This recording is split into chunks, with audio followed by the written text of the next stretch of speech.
Still early. Am I early? Oh, sure. 2 minutes early. 2 minutes early. Take a seat. No. I was just sitting. You know what?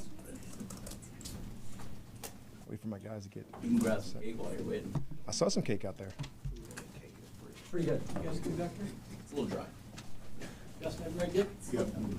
Yep. Everybody's good?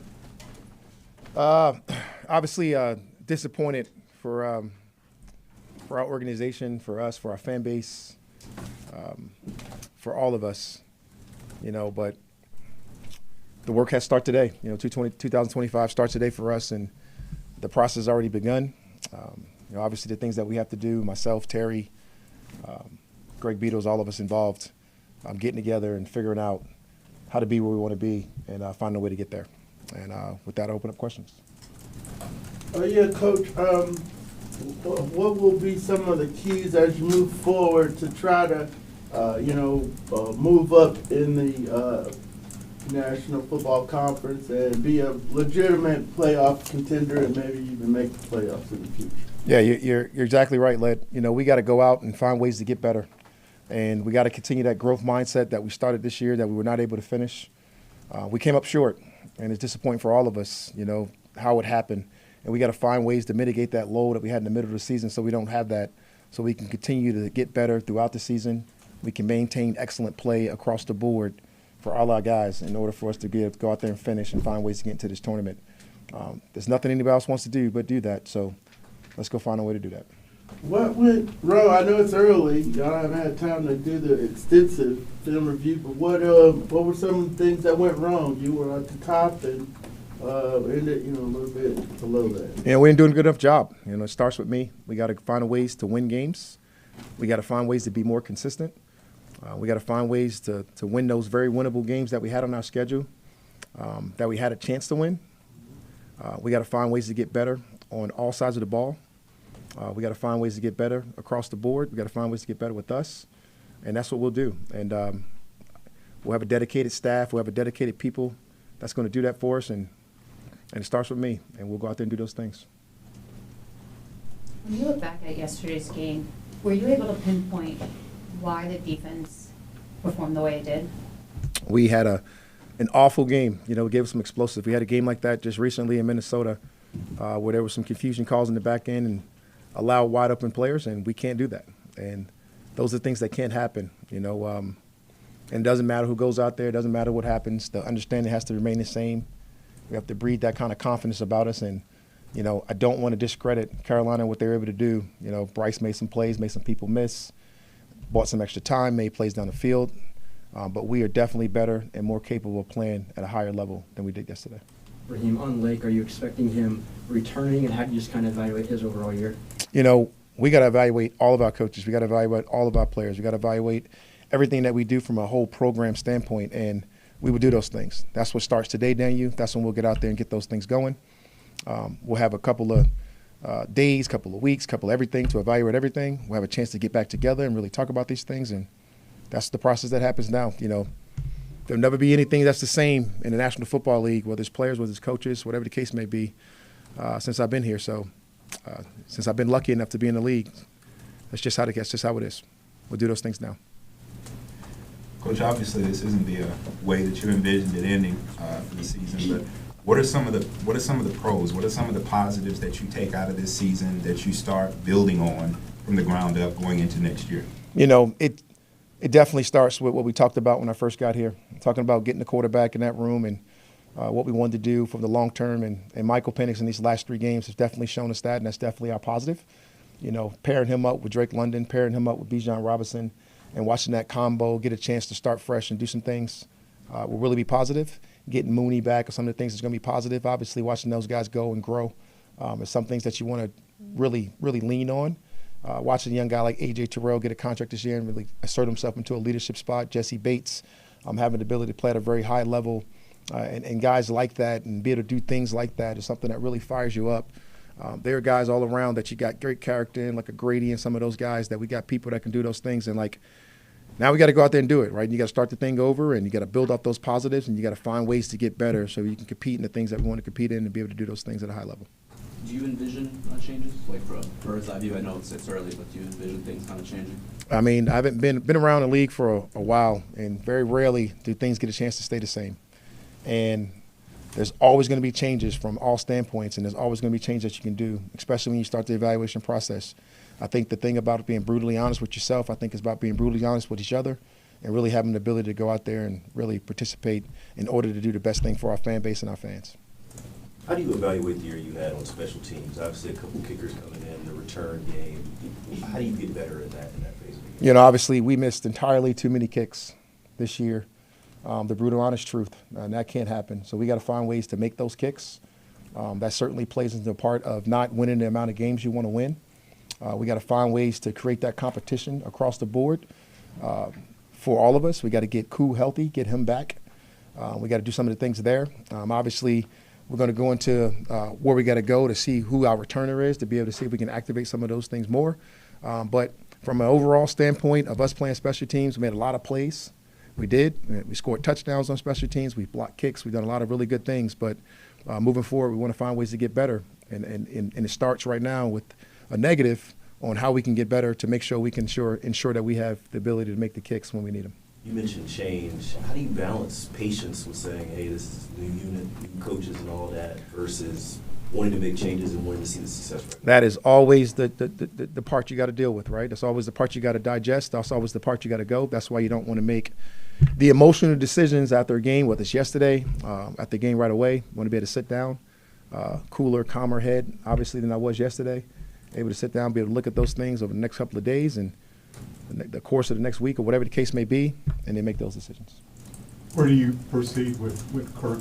You've obviously been firm in your commitment to Michael. You know, obviously, sorry, did I cut you off? No. Obviously, when you're talking about Kurt, you know, we're just talking about where we ended it last, and he did exactly what he told me he would do. He would be the best backward quarterback in the National Football League, and that's where he's at. So, obviously, those things will come up in these same discussions. Those things will all mask themselves. You know, Kurt left today, gave me a hug, and said he'll talk to me soon, and we'll make some of those decisions, obviously, with him, obviously because of his contract status and all the things that he's talking about, right? So, like, you just never know, and I think that's the part of the process that we'll go through right now with him.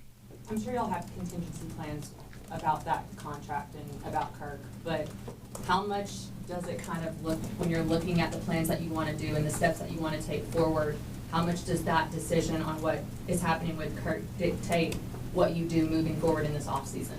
All things you really just focus on with Terry. You know, that's like the Terry neighborhood.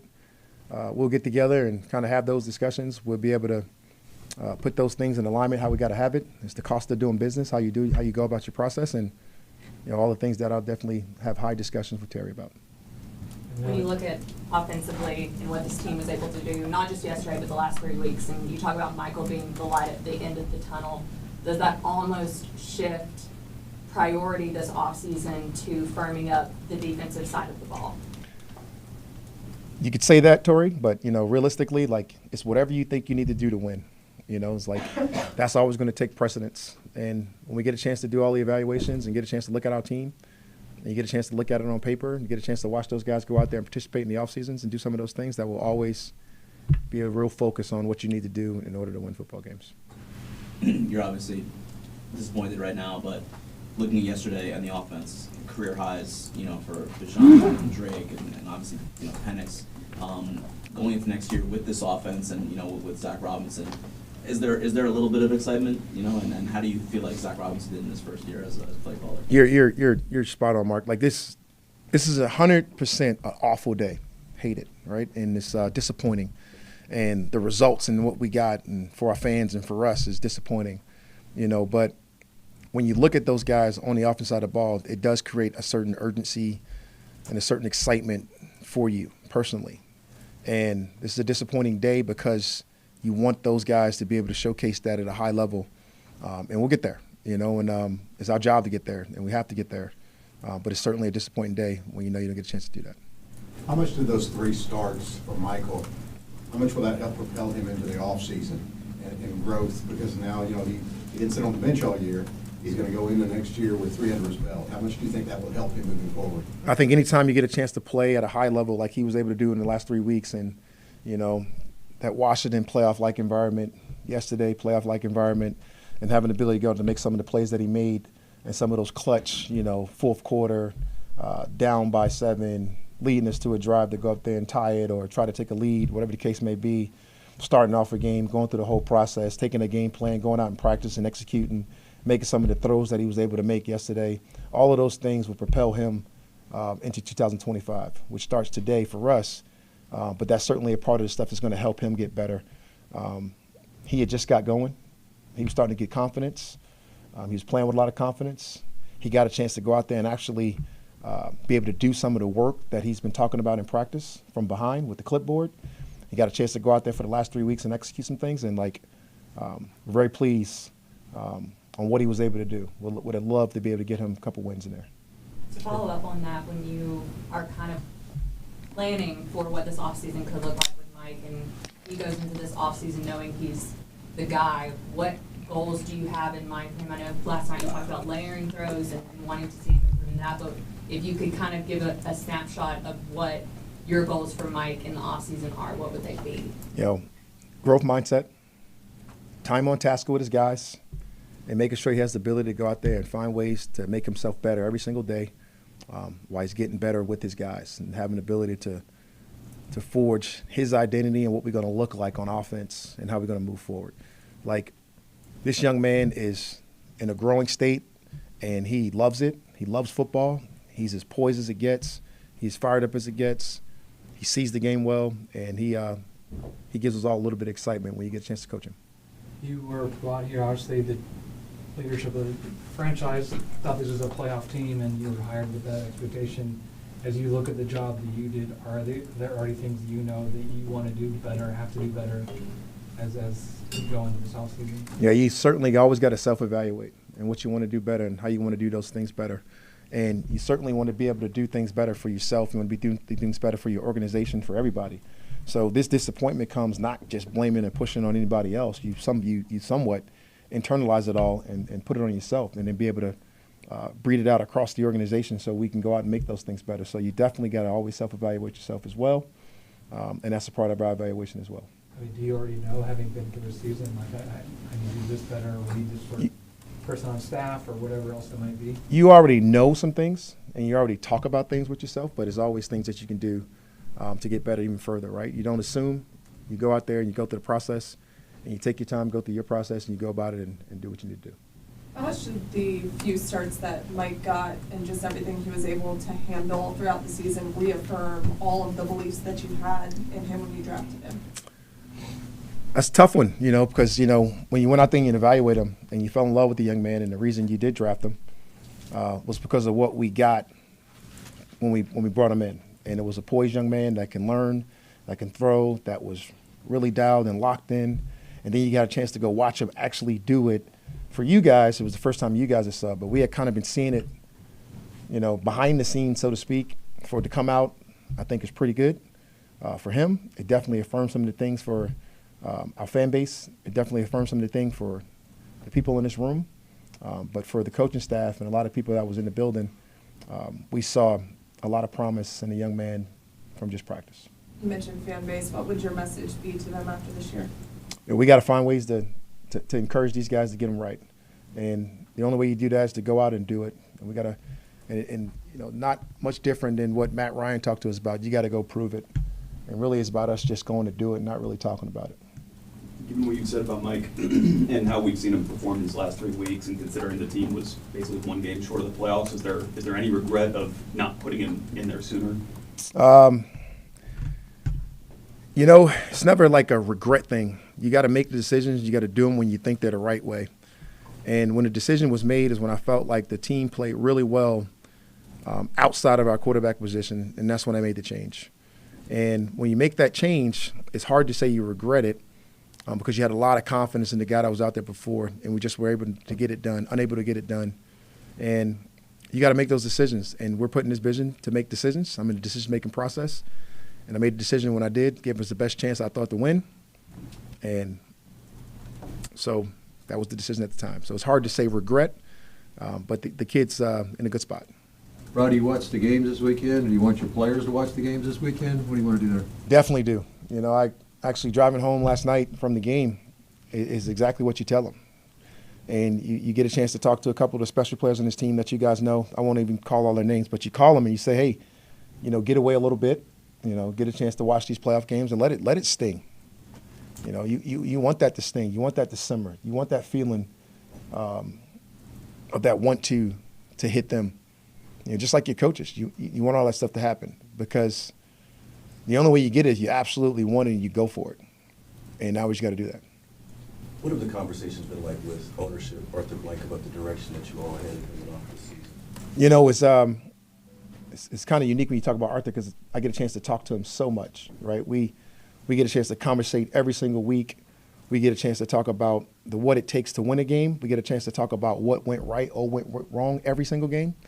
And that is kind of our exercise that we always go with him. And realistically for him is he wants to win. And we don't necessarily have to talk about it. It's the message for us right now is to go out and get it done. And 2025 for us starts now, and it's our job to go out there and find ways to win. Regarding what I asked you before about things you can do better, is game management, clock management, something that you feel like you need to improve on? Yeah, we've had probably one of the better years when it comes to going forward on fourth down.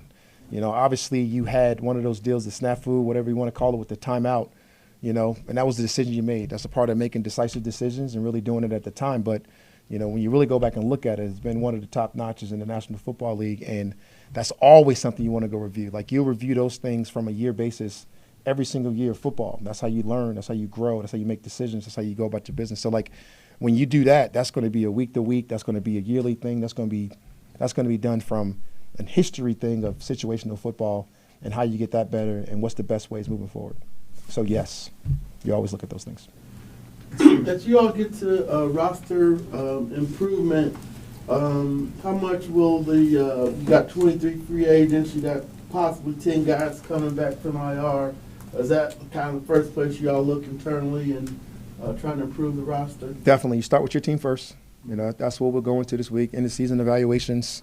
And you get a chance to talk about all your guys coming back, whether they're injured or whether they're on the team and healthy. You get a chance to evaluate those guys and kind of have a 360 all around about our players.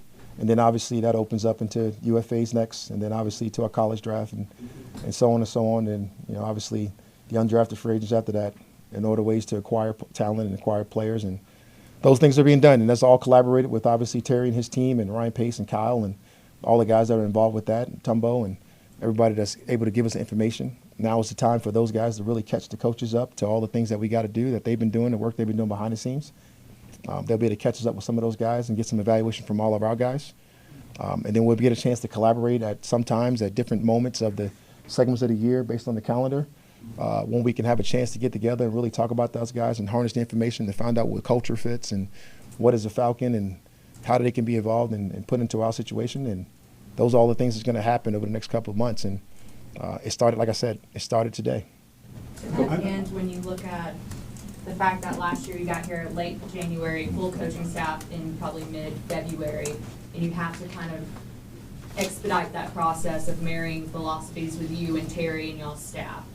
How does the role of the coaching staff change now that you do have that time from January to February to be actively involved in the direction of roster building? I think it's nothing better than getting to know your general manager, their team, as well as we were able to do last year. Being able to sit in those rooms and have those conversations and be able to talk about the likes, the what's we're looking for, all the things that we go through has been awesome. And now this year we'll get more time to do that. We'll get more time to do that with his staff. We'll get more time to do that with Terry. We'll get more time to do that with our coaching staff, our leadership crew. This is the time where you build. This is the time when you get together. This is the time where you identify things and be able to help us go out there and be the best version of ourselves. So, this time is very important for us. Coach, to follow up on that, that gives you, a year ago at this time, you were just getting here. How you've been with the guys, the roster. Does that give you a little better communication with Terry, having known the roster better? Yeah, and obviously, this year was a big time learning curve for Terry and I. And I thought it couldn't have went better with the communication, with the clarity, with his ability to communicate to me, his tireless work ethics to bring people in, his staff, all the guys, working out people, the amount of people we played on the roster this year. We talked about very early being a 69-man roster, whatever the case may be. And we talked about playing people on the practice squad. And you've seen guys get flexed and moved up and moved down and all kinds of stuff throughout the course of the year to try to win games. But, it only gets better moving forward with Terry Fontenot and those guys and Cal Smith and what they were able to do because of the tireless effort that they put into it. Ryan Pace, I can name all those guys. They've just done such a great job of communicating with the coaching staff, our building, our players. It's all one, and it's coming together just like you want it to. I know you weren't here at this exact moment like last year, so you can't really compare it exactly, but what's your perspective on the progress you guys made as a franchise? It's a reality check for all of us, right? Let's not kid ourselves. We're one more game removed. Like let's just call it what it is. So I'm not going to sit here and give you this furry, fluffy tale how much better it is. Like, look, man, we got to go win football games, and that's our job, and that's what we want to go do. So, for us, we want to go. Coach, again, focusing on the things that you take into next season, the positives and what you have to build on. You got some good players here, and as you just mentioned, you got some really special players here. One in particular, Penix mentioned that he told Bijan how insane he was and how difficult it is sometimes for him to carry out his play fakes as opposed to wanting to peek to see what he does. What's your? You've been in the league for a while. You've seen a lot of players. What's your assessment of Bijan, and were you expecting him to be what he turned out to be when you took over this team? Bijan is special. Probably not the greatest day to talk about how special, but like I told you guys numerous amounts of time, the human, the football player, the character, soon-to-be leader, taking on an even higher role, wanting it, asking for it, the workload that he was able to carry for us this year, all of those things, from an offense, defense, special teams, whatever it is, whatever you ask him to do, he's going to be able to go out there and do, and he's going to be able to go out there and help you do. He's a special human. And for me to say that I expected that,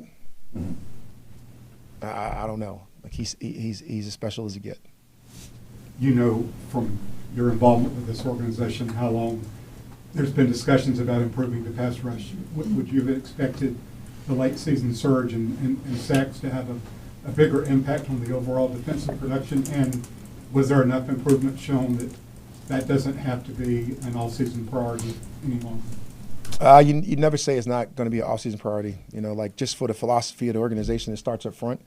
So, you could be number one in sacks or last. That's still going to be a priority, right? If you can get after the quarterback, you can play really good defense, and that's always going to be a priority for us. And how we go about acquiring that thing and how we want to do it is always going to be something that we're going to sit down and always explore and be able to talk about and find ways to be creative to do those things. But the better you can make those moments, the better you can make those things, the better you can be. The way you're talking about Terry makes me assume this, but what they say about assuming.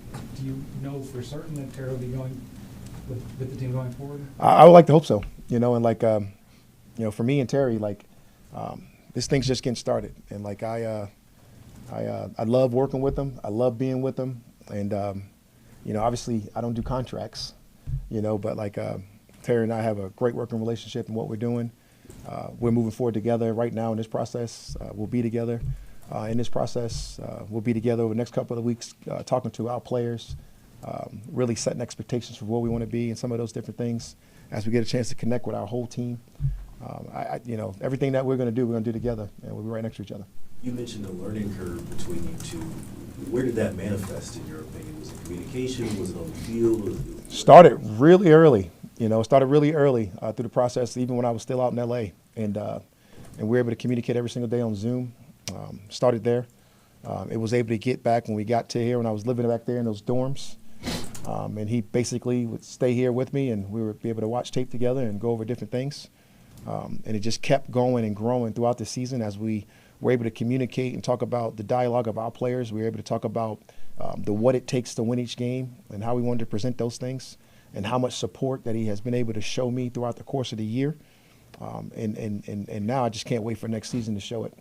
You were here year one of Quinn when I want to see you guys started 5-0 and ended 8-8, right? It's not eye to eye, but this kind of feels a little similar to that.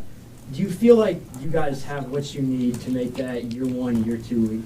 Again, Daniel, you got to go prove it.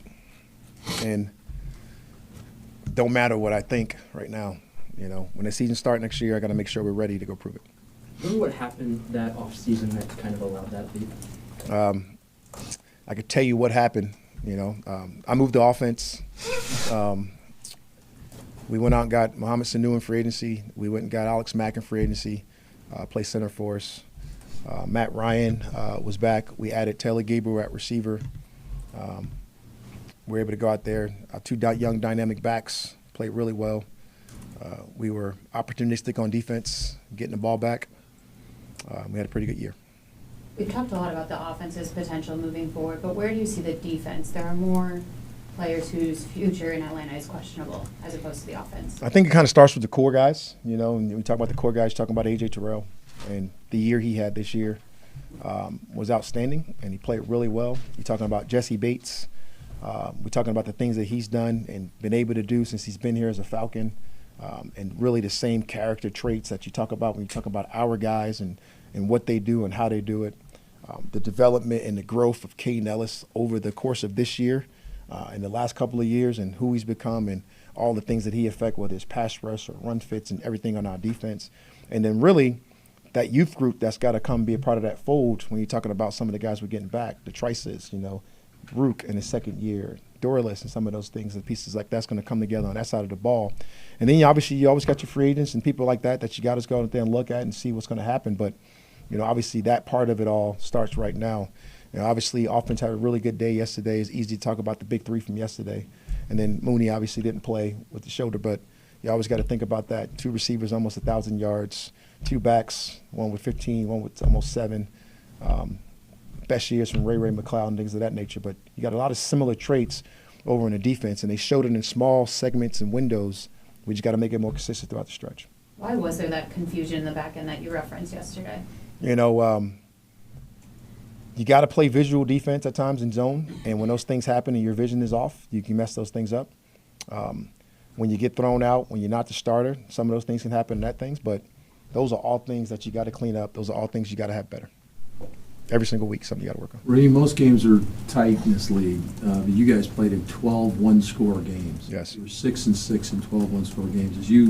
I'm assuming it's part of the evaluation process, but do you break those games down and look at maybe why one didn't go one way and one went the other? 100%. It always goes back in those tight games, in those moments, right? What do those winning moments come up, and what are they going to be? A lot of times they end up being situational things. I can think about the winning moments that went our way, and I can also think about the ones that didn't. And those are the big-time moments, right? The Tampa game, the slider with a timeout, kicking a field goal for a walk-off. In the New Orleans game, into the Philly game, driving down there for a 2-minute score, getting it done. The situational drives. And then you can think about the ones that didn't go your way, the last 2 weeks, so to speak. So it's just like those are the moments you got to go look at. You got to go find those winning moments. You got to bring those out more and more. Can you talk specifically about the confidence with 8 seconds left at the end of the first half to give Penix one more shot instead of kicking the field goal there to get the touchdown? That's where he's different. Like the trust that this staff has in this young player to be able to execute some of those things is probably a little higher just because of who the guy is. The poise, his attention to detail, to be able to explain it to him very calmly from the headsets, from the field, to watch him know that he's got to get this ball up and down in 5 seconds so he can kick this field goal if he doesn't get the completion. And for him to have the 2 shots to Drake at the end of the half was a situational ball at its finest. Anything else? All right. Thanks, everyone. Thanks, Coach. Thanks, guys.